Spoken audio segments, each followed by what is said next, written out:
Welcome to this video, where we'll take a look at this brand new VCF by Blue Lantern Modules, Gleba.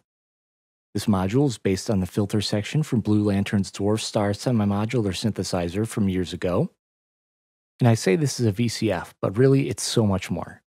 Packed into this 10 HP module, we have two audio inputs, one with attenuator, a low-pass, bandpass, high-pass VCF with killer resonance, each with its own mute switch to mix and match, two Subharmonics generators, a limiter switch to smash the central frequencies, giving the audio a more metallic-like tone, similar to the MS-20 filter. We then have an onboard VCA, which is conveniently bypassed when the accent input is left unpatched. And of course, we have CV inputs for cutoff, which tracks volt per octave, and we have a volt per octave trimmer on the front for easy calibration. We have an FM input for cutoff as well, with its own attenuverter, great for audio rate modulation, and then we have a resonance CV input. There's also this Q trimmer on the front, which adjusts the amplitude of the resonance sine wave. A higher value will give more effect to the limit switch. Too small an amplitude of the sine wave will give the limit switch little to no effect. And that's it for the inputs and outputs and knobs and everything of the module. But now to get best acquainted with the functionality of Gleba, I think a little musical demo makes the most sense, and then we'll dive a bit deeper into the module. Right now everything on the filter is off, and we're just hearing the res through the CV input. Now I'm adding in that oscillator input through the low-pass filter. And the cutoff is also being modulated by CV. Now I'm adding in the two Subharmonics generators.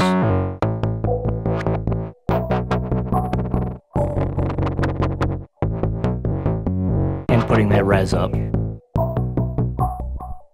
And that top wave on the oscillator is our bass oscillator wave, and the bottom is our filter output. And now we have the bandpass filter.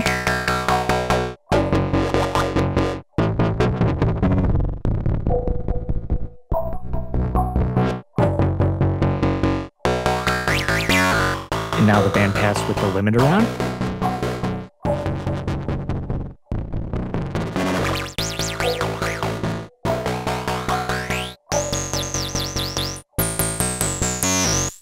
And now the high pass with the limiter off.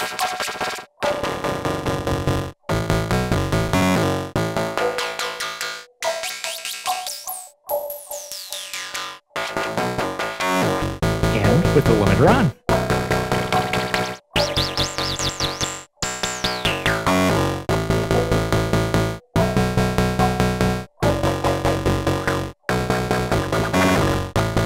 Now low pass and high pass together with the limiter off again.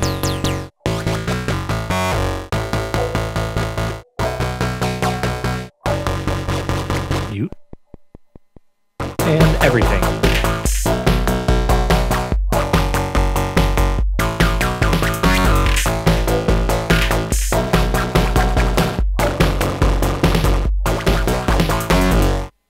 And now let's take a closer look at Gleba.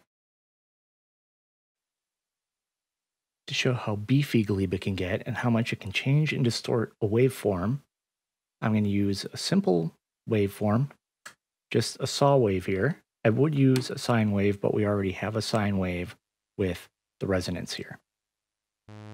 So here's our saw wave.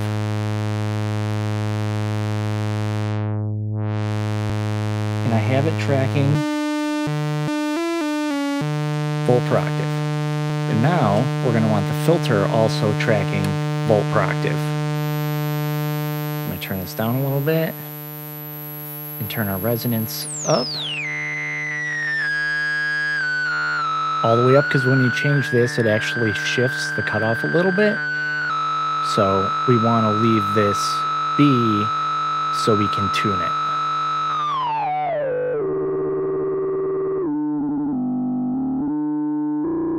So I'm tuning it actually a little bit wider than it needs to be, so we can blend these two together as two oscillators. So now we have basically a two-voice synth with Gleba. And now we can add these sub-oscillators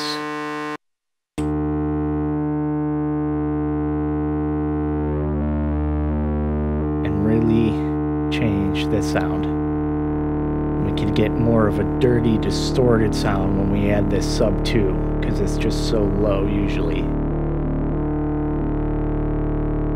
And now we have the ability to mix and match with these, though we can't play with the cutoff. We could go to the high pass, band pass, both 2, cut out that band pass, and we have a nice synth voice to play around with, though at some frequencies we might want to throw it into another filter, which I have right here.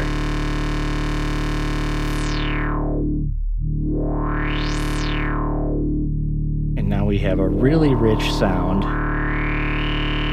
that's all coming from this. I touched a pitch bend. And that is adding a large up to 4 voice oscillator with Gleba. Now let's take a look at all the different waveforms we can make using the resonance as an oscillator. So this is just the low pass filter, the other ones are off, and the limiter is off. You can see it's not quite a sine wave, it's a little bit sharper. But when we turn the limiter on, and we shift the pitch back up because it shifts the pitch down, we have even closer to a sine wave now. And we can see that none of these knobs will do anything right now, other than the res knob, because there's no input. So we'll switch the low pass off, and we'll switch on band pass. We can see we have a totally different waveform here. And now when I turn the limiter on, turns it into basically a square wave.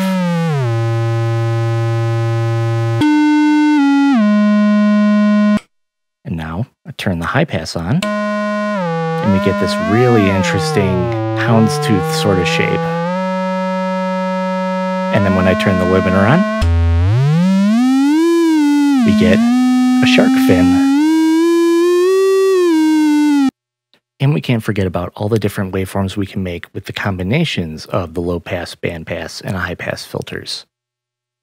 I'm going to start with the limiter off and the low pass filter on, and we'll turn the band pass on.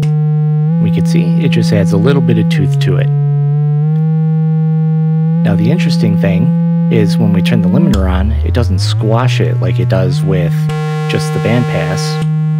It just sharpens it a bit.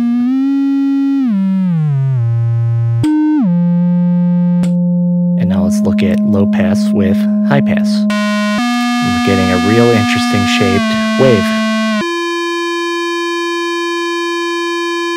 Now if we turn the limiter on, we get a square wave with twice the amplitude of the band pass.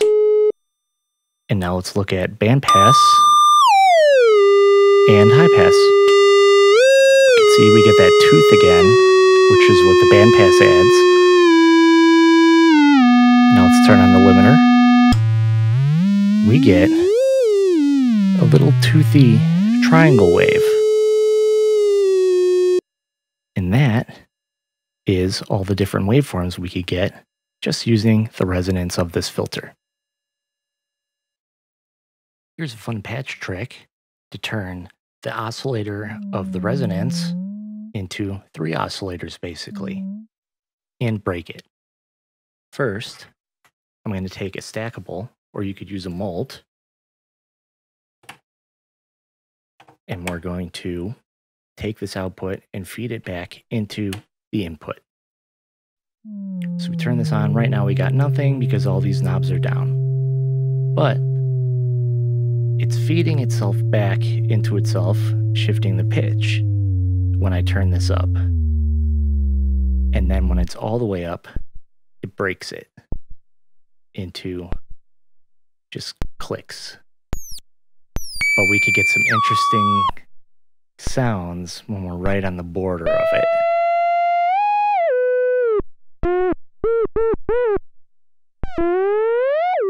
Anyways, we have this oscillator in here, and this is down, but we don't need this up for it to pull into the sub-oscillators. So we can pull these in easily, and it's not going to shift the pitch too much, but it is overdriving it because it's feeding this back into itself. And if we go too high with some of these, we get those interesting unstable waveforms. But if we're at about half, we get a nice overdriven sub-oscillator. And now let's listen to this with the different filters. This is high pass. And we can track this via CV.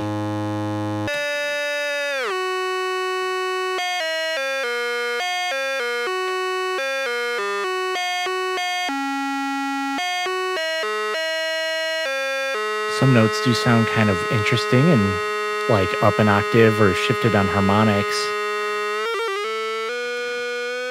because of the way it interacts with itself when it's feeding back. We could see how it's doing that with this. And now let's just play around a little bit.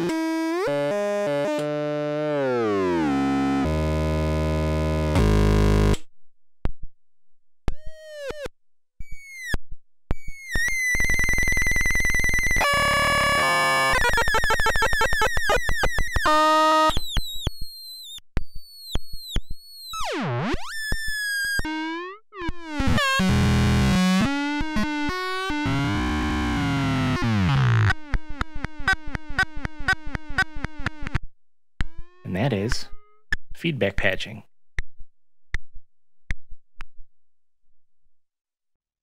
And while we're on the topic of feedback patching, let's look at feedback patching into the FM modulation. So here is my saw wave again. I'm going to pull in the resonance and make an interesting waveform here. Now, I'm going to take that filter output, split it again, and feed it into the FM modulation. And now we have this attenuverter to really play with this signal.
Now let's hear how Gleba can filter, crush, and distort your drums. Right now I'm using Rhythm Pocket Operator, and here's our drum beat. And we have a nice low pass filter here. And we can play with the resonance, though it goes crazy right away. But at these really low levels is where we actually get those medium to higher levels on other filters.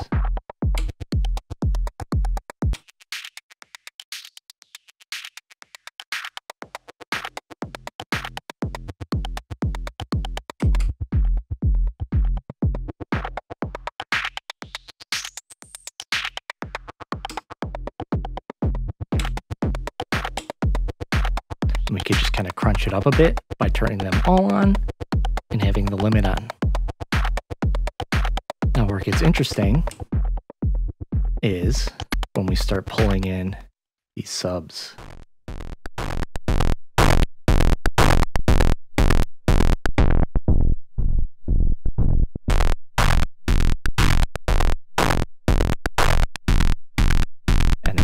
second one, it's going to be even crunchier. So if we pull these in a little bit with our main drums, we can get nice crunchy drums. Add a little bit of resonance here.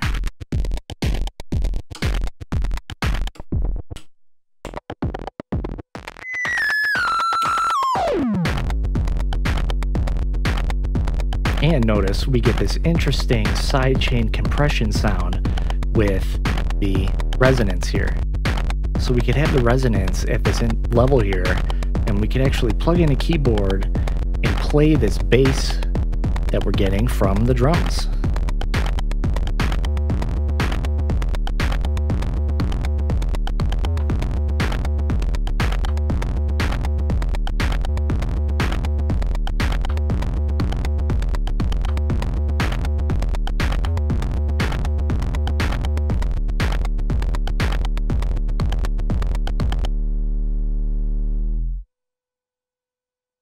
And that's all for this video on Gleba, the awesome VCF with 2 sub-oscillators and built-in VCA by Blue Lantern Modules. See you later.